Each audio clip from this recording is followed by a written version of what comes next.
Operation Barbarossa, the Eastern Front and the road to Stalingrad. The scale of Barbarossa. Operation Barbarossa represents one of the most ambitious military campaigns in recorded history.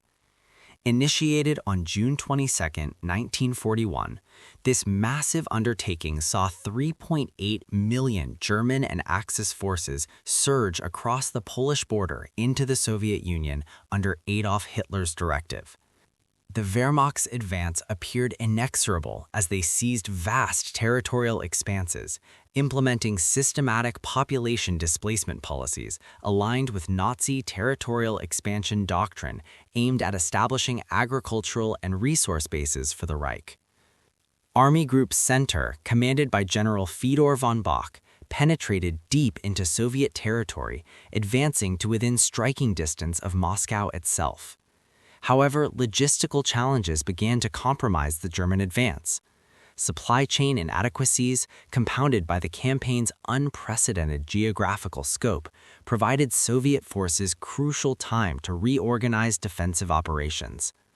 The arrival of the severe Russian winter of 1941 effectively suspended major offensive operations for several months. Strategic realignment, spring 1942.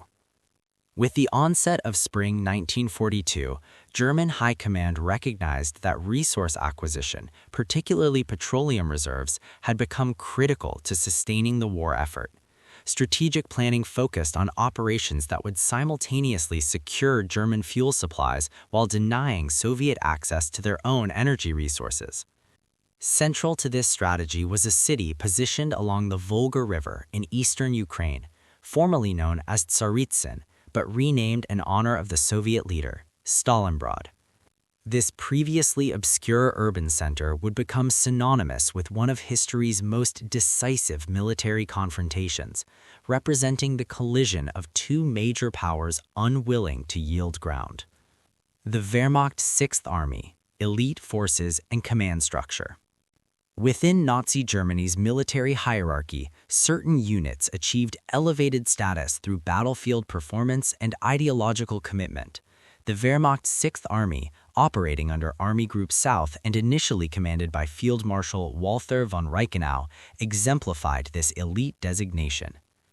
Established October 10, 1939, the 6th Army comprised 285,000 personnel with supporting mechanized units and artillery. The formation distinguished itself during the Western European campaigns, spearheading operations in France, Belgium, and the Low Countries. Subsequently, the 6th Army played a prominent role in Army Group South's Soviet invasion, earning recognition as the Wehrmacht's most decorated formation. However, this military excellence coincided with participation in systematic atrocities against civilian populations conducted under directives from Reichenau and enabled by Hitler's assurance that German soldiers would face no accountability for actions against Bolsheviks. Command transition and strategic challenges. The harsh winter of 1941 proved devastating for Army Group South. On January 12, 1942, while the 6th Army was positioned near Poltava in western Ukraine, the 57-year-old von Reichenau attempted to combat sub-zero temperatures with morning physical exercise. During the subsequent lunch period, officers observed his deteriorating condition before he collapsed from a massive cardiac event. Immediately, Hitler ordered von Reichenau's evacuation to Berlin for medical treatment. Unconscious and secured to an aircraft seat, he was transported aboard a Dornier Do-217 bomber. However, during a refueling stop in Lemberg in eastern Ukraine, the aircraft crashed, killing the 6th Army commander. Prior to his death, von Reichenau had identified General Friedrich Paulus as his preferred successor.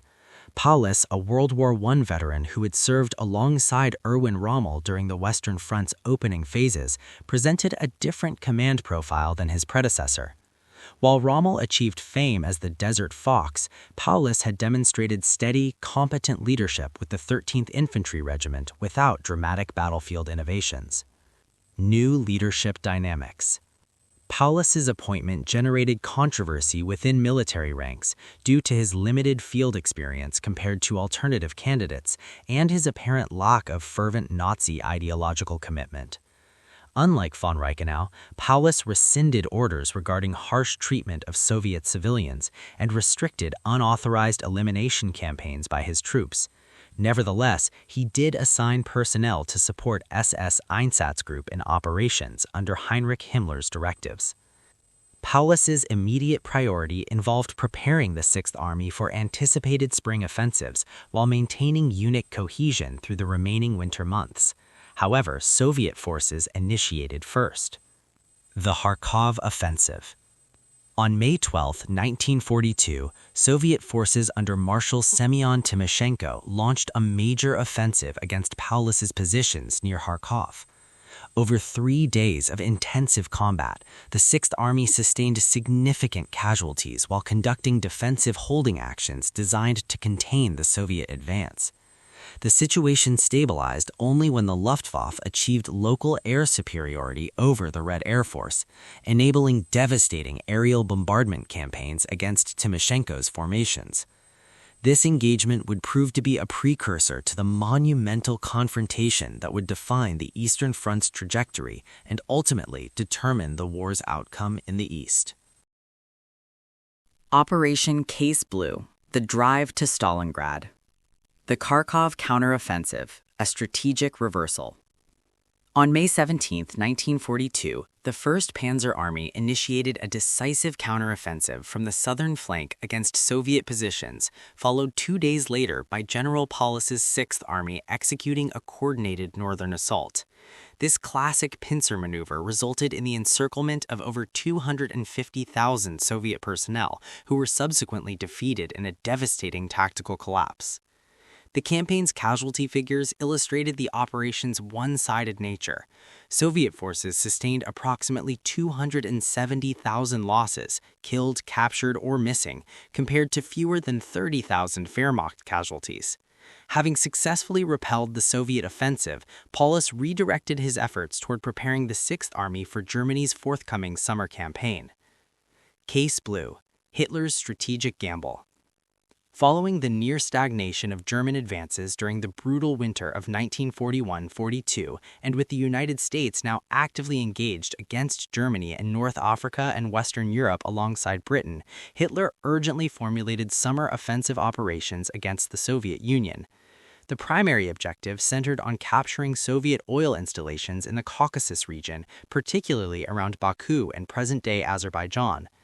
This strategic goal served dual purposes, securing desperately needed petroleum resources for Germany's war machine while simultaneously eliminating approximately 80% of Soviet oil production capacity, thereby crippling Stalin's armored formations and air force capabilities. Hitler designated this operation Fall Blau, or Case Blue, assigning execution responsibility to Army Group South under Field Marshal Fedor von Bock, who received this opportunity to rehabilitate his reputation following his failure to capture Moscow. Industrial and agricultural objectives. Case Blue encompassed more than petroleum acquisition. Specialized Romanian oil brigades were formed to construct pipeline infrastructure for transporting captured Soviet oil and maintaining production facilities once Soviet administrators were eliminated. Additionally, as Nazi Germany's empire expanded across Europe and Allied bombing campaigns intensified, food shortages were projected for coming years. 2 days prior to Operation Barbarossa's launch, Nazi ideologist Alfred Rosenberg had identified the southwestern Soviet Union's fertile agricultural regions as essential for long-term German success. This territory was designated to become the breadbasket of Nazi Germany. Remarkably, given subsequent developments, capturing the city bearing Stalin's name was initially considered a secondary objective. The original plan focused on damaging Stalingrad's industrial capacity for weapons and vehicle manufacturing, drawing Soviet forces away from oil field advances and disrupting vital rail and river transport connections between northern and southern Soviet forces. However, the propaganda value of capturing Stalin's namesake city was not lost on Hitler. As operational planning progressed, he placed increasing emphasis on this objective, envisioning the symbolic impact of a Nazi swastika flying above the smoldering remains of Stalin's city. Command concerns and strategic vulnerabilities. German commanders expressed significant reservations regarding the operational plan. The proposed front line stretched over 1,000 miles, placing enormous strain on German supply chains, already showing signs of deterioration and a primary motivation for the offensive itself. Additionally, the risk of overextension remained constant, potentially offering Soviet forces opportunities to penetrate weak points and encircle German formations. German leadership was acutely aware of such tactical effectiveness, having employed similar strategies successfully, including during the May Kharkov engagement. Field Marshal von Bock was particularly critical of plans requiring non-German units, Romanians and Hungarians, to protect German flanks during the advance, as these forces had demonstrated inferior capability and commitment compared to German formations throughout the Eastern Campaign. Luftwaffe support and limitations. To address these concerns, substantial reliance was placed on Luftflotte 4, tasked with providing close air support to advancing German forces, blocking Soviet breakthroughs away from main German formations, and delivering logistical support through aerial resupply operations. Luftwaffe fighters were also responsible for air cover against numerically superior Soviet aircraft, whose effectiveness was often neutralized by poor tactics and inflexible command structures. Under Austrian-born General Alexander Lohr's command, Luftflotte 4 had conducted intensive operations prior to June 1942, including extensive bombing campaigns against Warsaw in 1939. While morale remained generally high, particularly among fighter pilots who viewed the Eastern Front as an opportunity to increase their victory scores against inferior Soviet pilots, fatigue among personnel and equipment was becoming an underlying concern. The Luftwaffe had been denied significant rest periods since the invasion began. Nevertheless, over 1,500 German aircraft were available to support Case Blue at the campaign's inception. Operational structure and command assignments. Case Blue would operate across two primary sectors. The northern component would secure the Don River banks before advancing to the Volga, thereby protecting the southern flank's advance toward oil installations. Paulus's 6th Army was assigned to advance on Stalingrad as part of the northern operation, with the objective of denying Soviet southern transport links. Command security breach. As the offensive approached, German General George Stumme, commanding the 40th Panzer Corps, deliberately violated Hitler's standing orders by distributing operational outlines to several subordinates. Stumme defied Hitler's absolute secrecy requirements, which excluded even division-level commanders, because German military tradition dictated sharing operational plans to ensure continuity if command structures were disrupted during combat. However, when a German officer crash-landed in Soviet territory and was killed, Soviet forces recovered the complete plans from his body. Thus, on the eve of the offensive, Soviet leadership had obtained Hitler's entire strategy, including annotated maps detailing German and Axis unit deployments to the Volga and Caucasus regions. This intelligence breach triggered alarm throughout German leadership. Stumme was recalled to Berlin, where an enraged Hitler demanded court-martial proceedings for blatant disregard of operational security protocols. He narrowly avoided imprisonment or worse when prominent Nazis, including Hermann Göring, intervened on his behalf. Instead, his punishment was assignment to replace Erwin Rommel as commander of the doomed Afrika Korps in its final phase. On October 24, 1942, British forces opened fire on a German staff vehicle near the front lines in Egypt, killing Stumme when his driver abandoned him during retreat.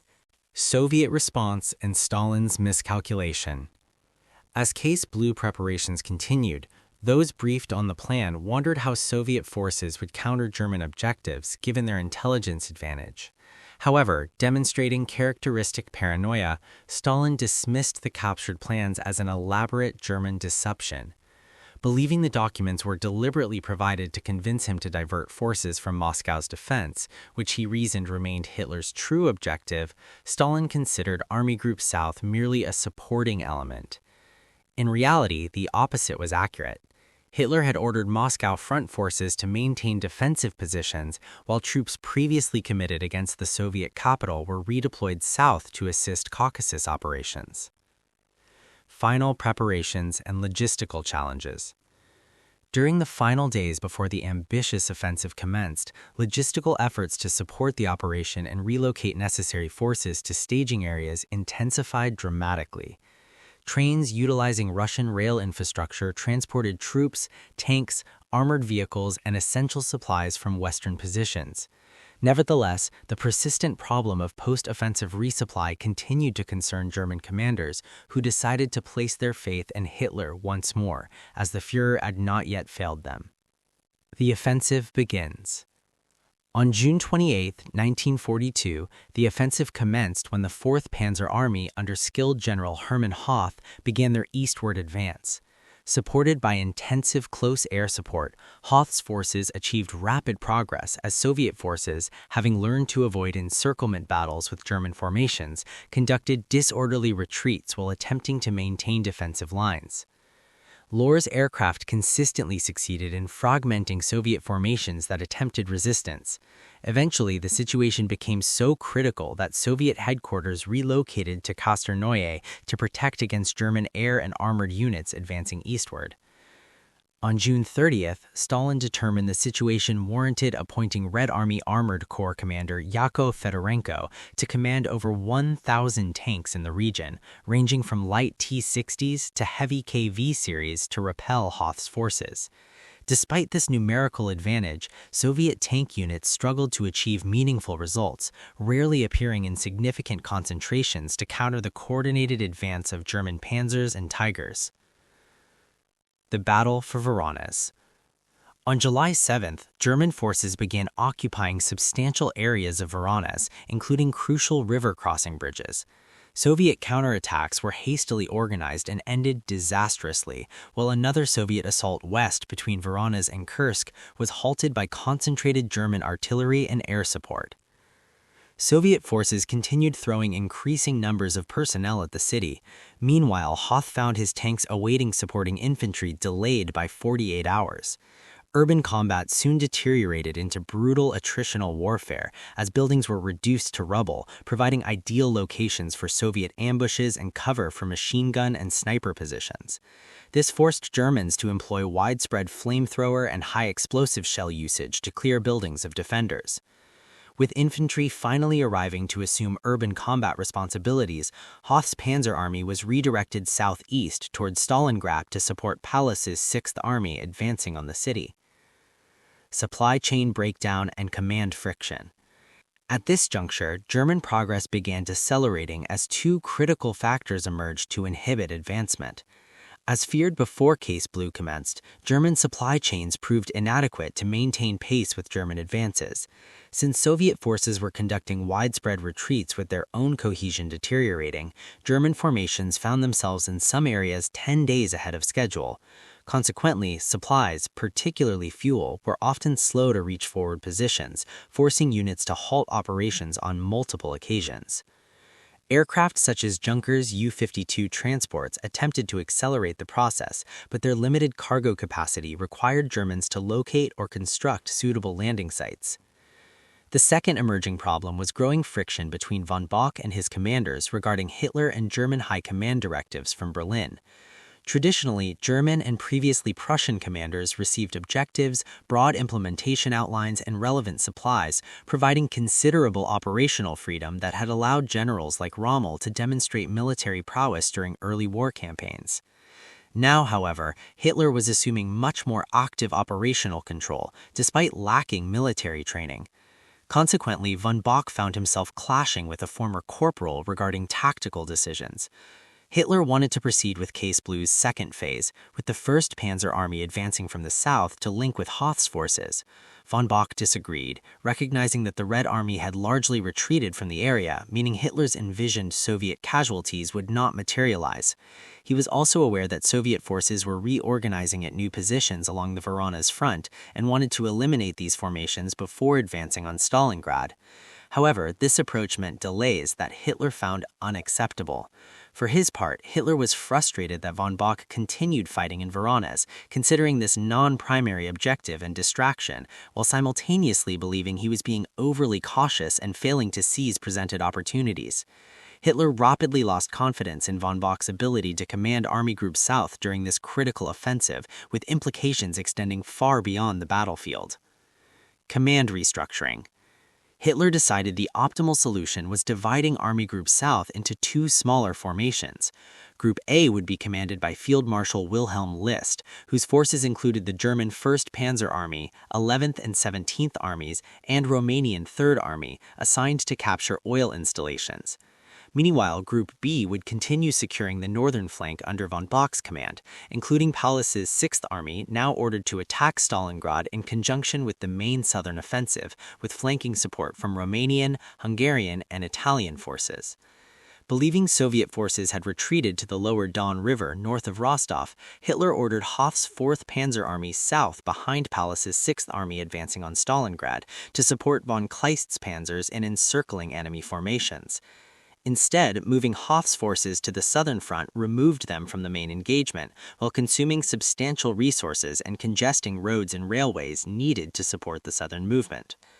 Traffic congestion was becoming a major German problem. They had expected to fight entrenched enemies, but the speed of their advance meant German forces were interfering with each other's movements on the region's few usable roads. Simultaneously, Hitler began viewing Stalingrad as an increasingly important objective. His obsession with the city was already taking hold. The advance for Stalingrad. Separated from the Red Army by rolling countryside that obscured their maneuvering and with heavy fighter cover, Paulus and his commanders were confident they could begin the Stalingrad offensive on July 17th without detection. However, with less than 48 hours remaining, advance elements of the 147th Rifle Division, supported by a T-30 medium tank company, approached German positions near Morozov's railway station. German infantry seized nearby buildings and began fortification, while panzers and other vehicles were still being unloaded and prepared for combat. At 1740 hours on July 16th, 3 T-30s and 2 T-60s approached from the nearby Morozov farm while probing for German forces. They immediately came under German fire. However, Germans lacked anti-tank weapons powerful enough to penetrate the thick, sloped armor of Soviet T-30s and were consequently destroyed without loss, although one T-30 suffered gearbox failure and required towing to Soviet lines. Believing this small reconnaissance unit represented the only armor in the area, Germans dispatched 4 tanks and supporting anti-tank guns in pursuit. Instead, they encountered 2 complete Soviet tank companies. Despite valiant efforts that destroyed 1 T-34 and disabled 2 others, Soviet forces destroyed 2 German tanks, captured a third after disabling it, and eliminated several anti-tank guns. Command changes and Soviet response. Formally beginning July 17th, Paulus initiated his Stalingrad advance after reinforcement with units including the 24th Panzer Division and various panzer types, bringing his army's strength to approximately 400,000 personnel. However, his forces were not immune to supply issues draining the Wehrmacht elsewhere on the Eastern Front, slowing his city advance. Furthermore, generals questioned why Hoff's panzers weren't ordered to advance directly into Stalingrad with Paulus, since they were literally crossing paths. However, the Führer could not be questioned. On the same day, Hitler relieved von Bock as Army Group B commander, replacing him with Maximilian von Wachs after losing confidence in the field marshal. Von Bock never again occupied senior Wehrmacht command positions for the war's remainder, instead entering quiet retirement. Recognizing the city as a German objective, Soviet Marshal Timoshenko issued Directive No. 23, outlining that Soviet forces' task in the coming battle was simply to retain the Stalingrad front at all costs. However, Timoshenko's inability to halt German advances following the offensive was punished by Stalin when he replaced him with V.N. Gordov on July 21st. Meanwhile, Paulus's forces engaged in heavy combat with the Soviet 62nd Army and were on the verge of destroying its right flank when Soviet forces launched a powerful counterattack. Operating without air cover, Soviet tanks were repeatedly bombed as they attempted to circle around Paulus's left rear flank, but through sheer tenacity and numerical superiority, they continued their desperate resistance. The Battle for Stalingrad, Order 227 and the Firestorm. Soviet counteroffensive and German vulnerability. On July 29, 1942, Soviet forces initiated a threatening maneuver against General Paulus's formations, successfully executing a pincer movement that placed the 6th Army in a precarious defensive position. This tactical reversal temporarily halted Paulus west of his primary objective, requiring days of intensive combat operations to resume the advance toward Stalingrad. By late August, as German forces approached the city's outskirts, Stalin could clearly observe German strategic intentions, particularly the advance on the city bearing his name. The Soviet leader also recognized that the Red Army's systematic retreat had surrendered vast territorial expanses to German forces with comparatively minimal casualties on either side, a situation he interpreted as evidence that his forces were not fighting to the last for the motherland. Order 227, not one step back.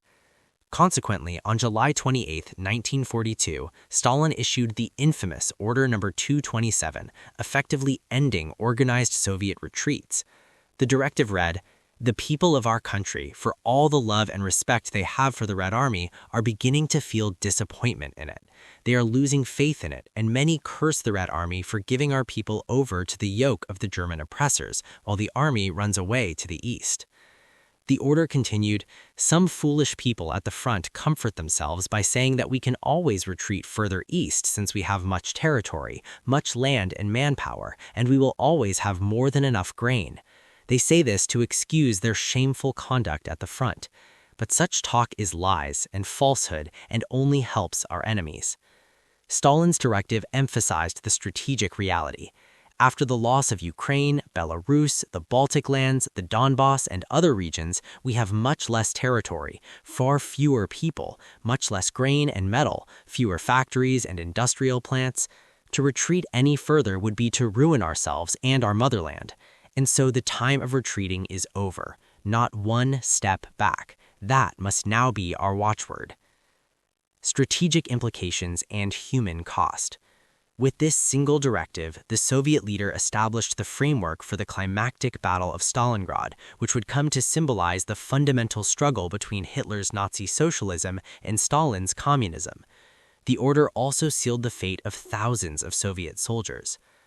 To ensure compliance with the no-retreat policy, Stalin's directive mandated the establishment of machine gun teams staffed by the most reliable troops positioned behind advancing Soviet formations.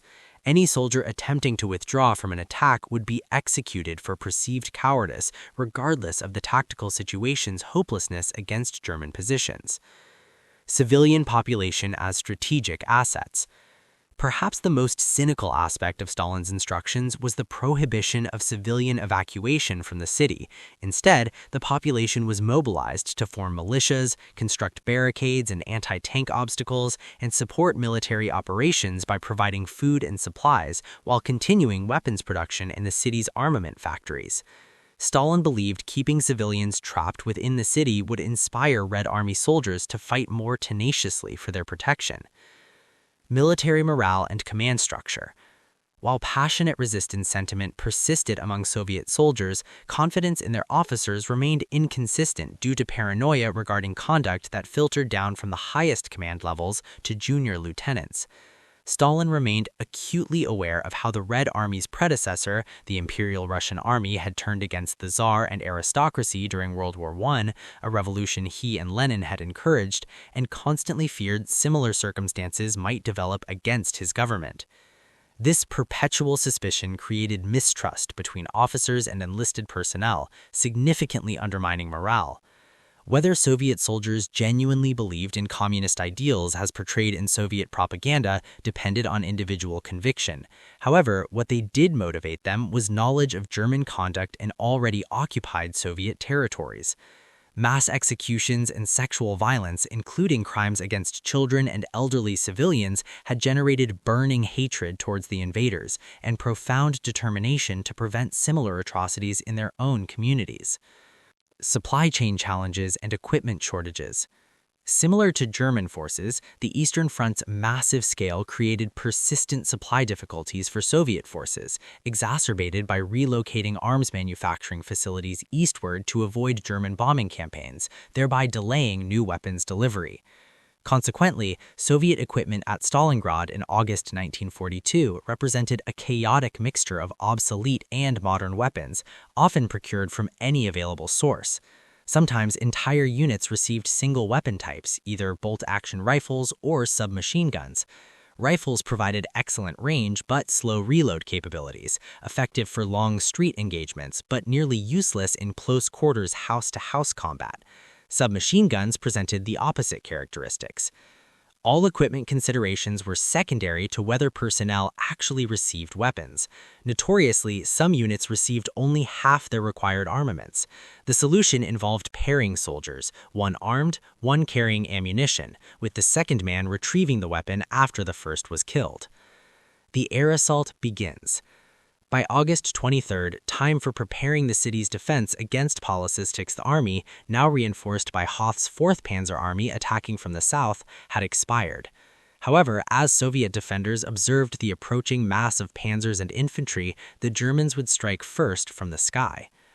Throughout much of the offensive, the Luftwaffe had simultaneously served as the spearhead for each operation, devastating enemy forces ahead of German advances, and as a blocking force, helping secure flanks, often in conjunction with German allied units. Command changes in the Luftwaffe. Alexander Lohr had been relieved and reassigned to lead the 12th Army. His replacement was General Wolfram Richtenhofen, cousin of the Great War's legendary Ren Baron Manfred Richtenhofen, and himself a decorated ace from that conflict. Having befriended Hermann Göring, Richtenhofen was invited to join the nascent Luftwaffe in 1933, where he conducted experiments to improve close air support tactics. These methods were tested in Spain and Poland before being perfected by the time of the French invasion. Richtenhofen was characterized by his personnel as an aggressive commander who immersed himself in every aspect of operational flying. While confident in his own force's capabilities, he did not hesitate to express criticism when other commanders, whether airborne or ground-based, failed to meet objectives. His aggressive nature made him popular with the Führer, but understandably, several German generals despised him, and he and Hoth of the 4th Panzer Army maintained an especially volatile relationship. The Firestorm Operation. To support Paulus's spearhead thrust into the city, Richtenhofen devised a bombing operation involving large-scale deployment of both high-explosive and incendiary weapons. The latter were specifically intended to ignite fires that would spread rapidly through the numerous wooden structures comprising much of the city's suburban areas. As bombs rained down, soldiers and civilians defending Stalingrad found themselves trapped in a firestorm where people literally suffocated as fires consumed oxygen within shelters. The bombing was indiscriminate, devastating large areas around the city with casualty figures reaching tens of thousands. The German ground assault. Coinciding with the aerial bombardment's commencement, Paulus's spearhead advanced on the city, comprising the 14th Panzer Corps on the right flank and the 51st Corps on the left. Their assault was swift, encountering determined Soviet resistance at every step, but they rapidly penetrated through to the northern sector, eventually reaching the Volga. While the attack was triumphant, there was no time for celebration. By the following day, Soviet forces comprising the 62nd, 64th, and the German ground assault. Coinciding with the aerial bombardment's commencement, Paulus's spearhead advanced on the city, comprising the 14th Panzer Corps on the right flank and the 51st Corps on the left. Their assault was swift, encountering determined Soviet resistance at every step, but they rapidly penetrated through to the city's northern sector, eventually reaching the Volga River. While the attack was triumphant, there was no time for celebration. By the following day, Soviet forces comprising the 62nd, 64th, and 1st Guards armies had filled the void left behind the German advance, blocking the route between the spearhead and the remainder of Paulus's forces, while seriously threatening the isolated units with destruction. German relief operations and continued bombardment. Unable to withdraw in any direction, Paulus immediately organized relief operations to rescue the trapped German formations. However, Soviet troops, forbidden from retreating under Order 227, mounted fierce resistance, significantly slowing relief progress. Meanwhile, Luftflotte 4 continued bombarding the city, attempting to destroy extensive Soviet defensive preparations while keeping Soviet forces away from the surrounded German spearhead. Recognizing that reaching the encircled forces would require several days now that Soviet formations had regrouped, the Luftwaffe was also compelled to undertake supply drops to the isolated units to maintain their combat effectiveness while awaiting relief. the stage set for urban warfare. Thus began the transformation of Stalingrad from a strategic objective into a symbol of total warfare between two ideological systems.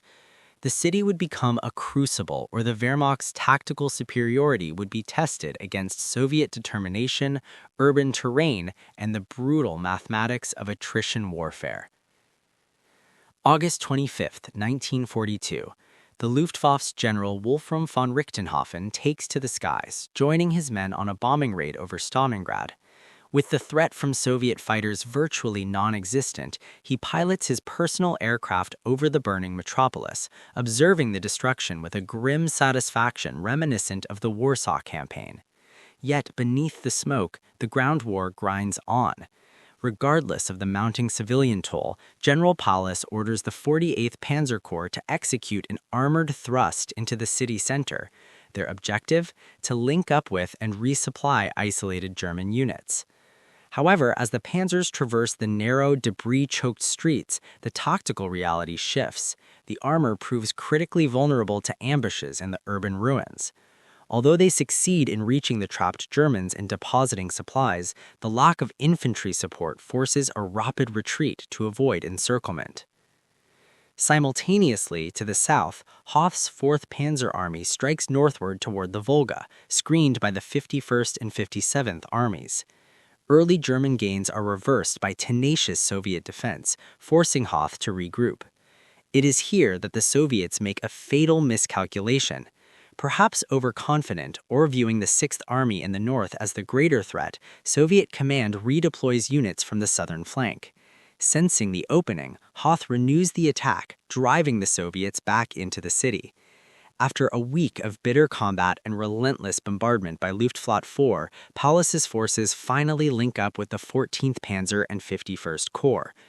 While tactical victories are claimed, including the capture of vital airfields, these opening engagements ominously foreshadow the attrition to come.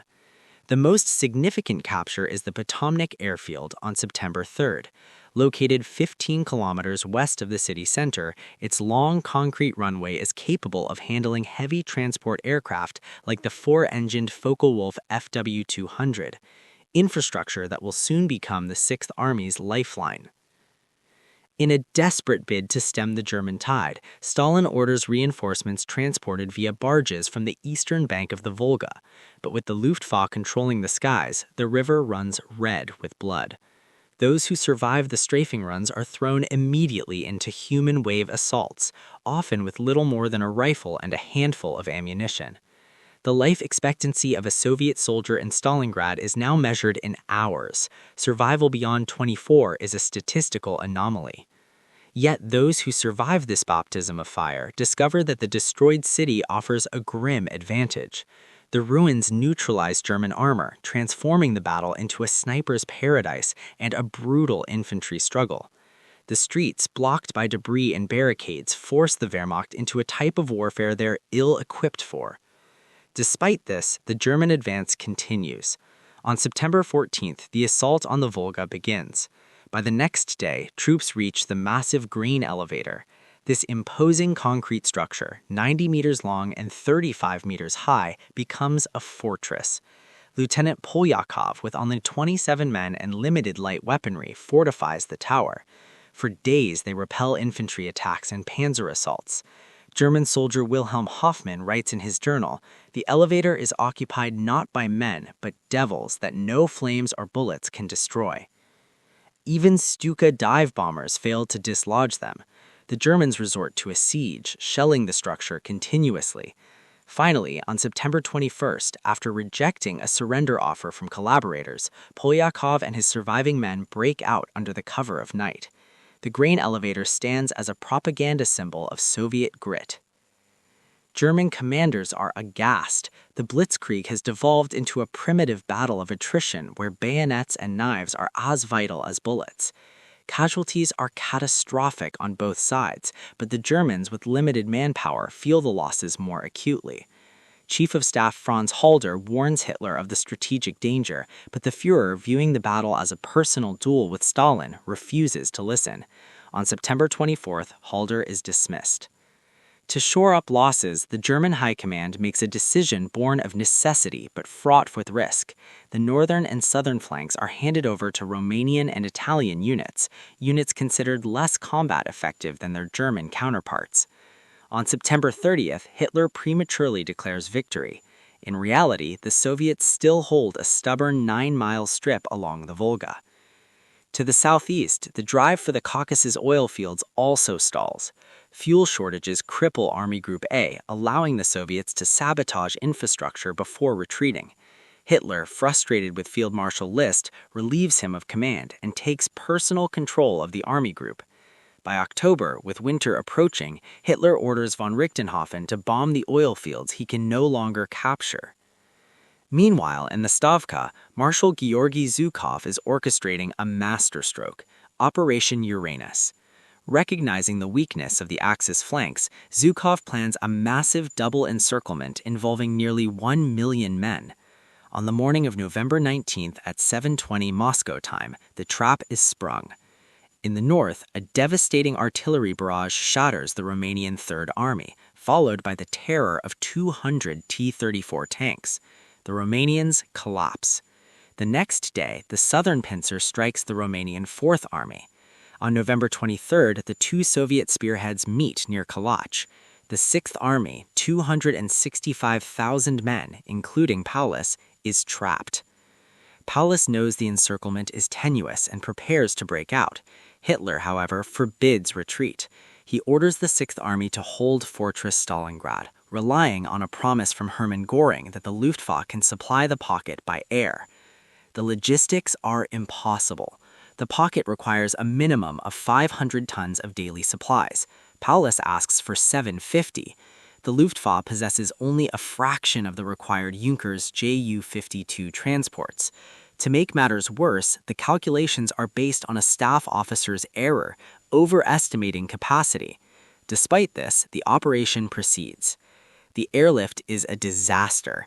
Soviet air superiority decimates the slow-moving German transports. German fighter pilots, like Kurt Ebener, fly to exhaustion to protect the convoys, but they are overwhelmed by numbers. The weather turns brutal, with snow and fog grounding flights for days.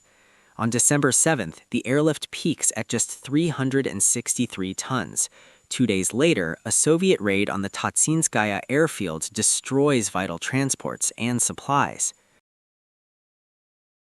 Field Marshal Erich von Manstein launches Operation Winterstorm on December 12th to break the encirclement.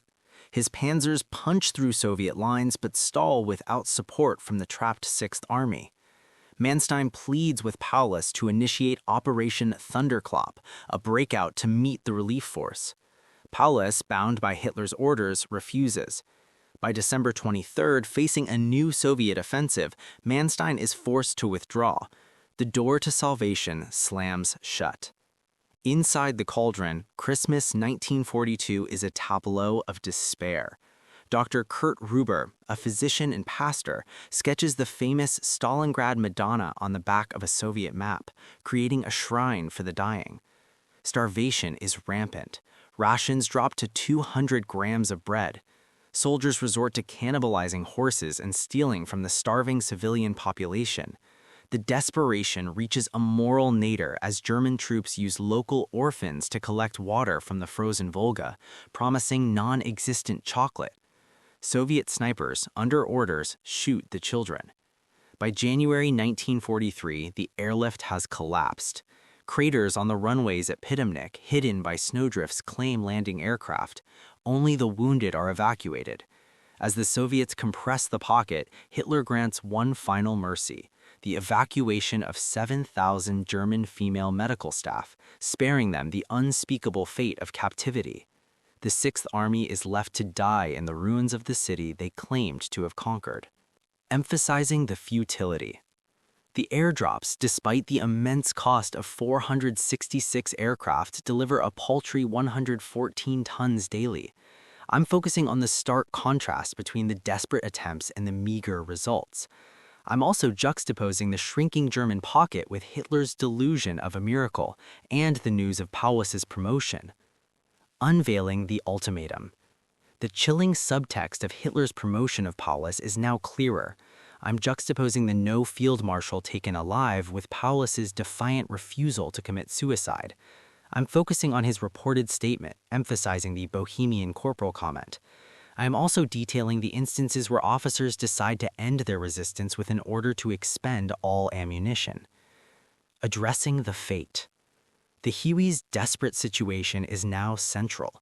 I'm detailing the brutal reality faced by Soviet prisoners who joined the Germans, understanding they face execution as traitors. Very few of them are captured alive. It's a grim chapter in this bloody history. I'm maintaining accuracy even when the source contains contradictions, like the reference to West Germany, which had become a communist ally. January 9, 1943. The noose tightens. The surviving German troops are compressed into an ever-shrinking pocket, while outside the encirclement, the main German line buckles under the weight of the Soviet offensive. To all but the Führer, the fate of General Paulus and his men is sealed. Recognizing this, the Soviet command shifts tactics, offering the carrot rather than the stick. Soviet aircraft rained thousands of leaflets over the devastated city. The terms are surprisingly generous: a guarantee of safety for those who lay down their arms, regular rations, medical care for the sick and wounded, and a promise of repatriation to Germany after the war. However, Hitler's directive is absolute. Surrender is forbidden. True to his nature, Paulus obeys, rejecting the ultimatum. Consequently, a pall of doom descends upon the men trapped within the carcass of the city. Fear that the rejection of the offer will lead to even harsher Soviet retribution drives some to fight with the fury of the damned, while others succumb to abject despair. The Wehrmacht's once ironclad discipline begins to disintegrate. Insubordination, brawls, murder, and suicide become commonplace. Jan Schines, a truck driver with the 16th Panzer Division, would later recount how his unit seized this chaotic moment to execute a bullying officer, a grim settlement of scores. On January 15th, a catastrophic blow strikes Paulus. The Soviets capture the airfield at Salsk and, crucially, the vital hub at Pitomnik.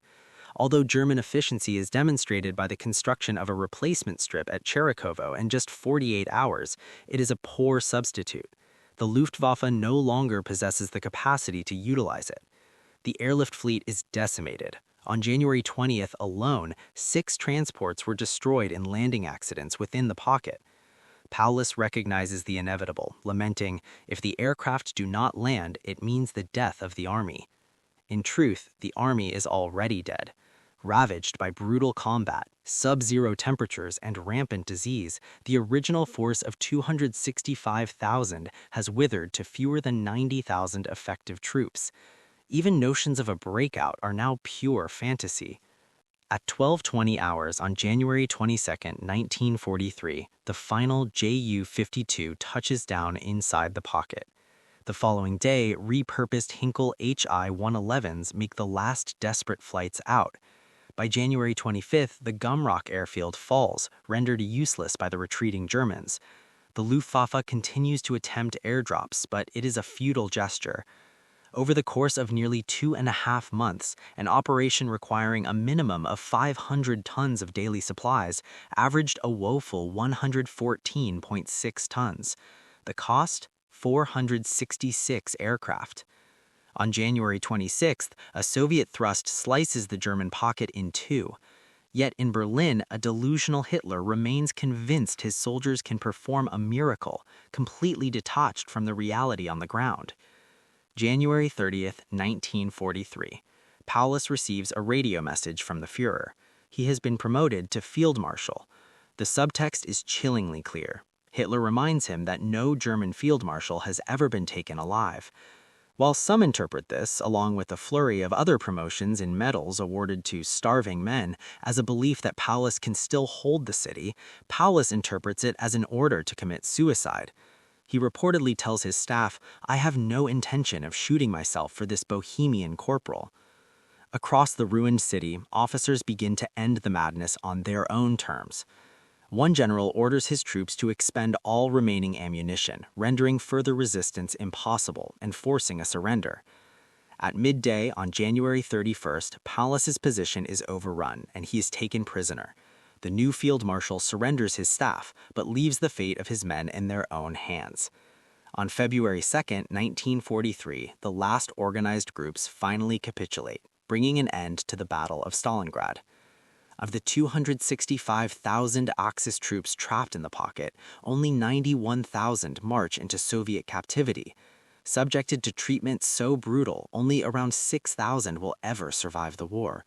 A small number continue to hide in the ruins for months, including Soviet prisoners who volunteered to fight for the Germans. For these men, there is no future. Very few are taken alive during the Soviet mop-up operations. While sources vary, the battle claims nearly 2 million casualties, marking it as one of the bloodiest in history. Pallas himself remains a captive until 1953, eventually returning to an East Germany that has become a communist ally of the Soviet Union. For both sides, the fight for the city became more than a struggle for territory. It encapsulated the war in the East, a conflict where no quarter was given, and the true horrors of combat were realized in their many forms. For Germany, it marks the beginning of the end of the 1,000-year Reich. The road was now open for Stalin's army to bathe Eastern Europe in red. Just over 2.5 years later, rather than a swastika flying over the ruins of Stalin's city, the hammer and sickle would fly over the burned-out ruins of Berlin.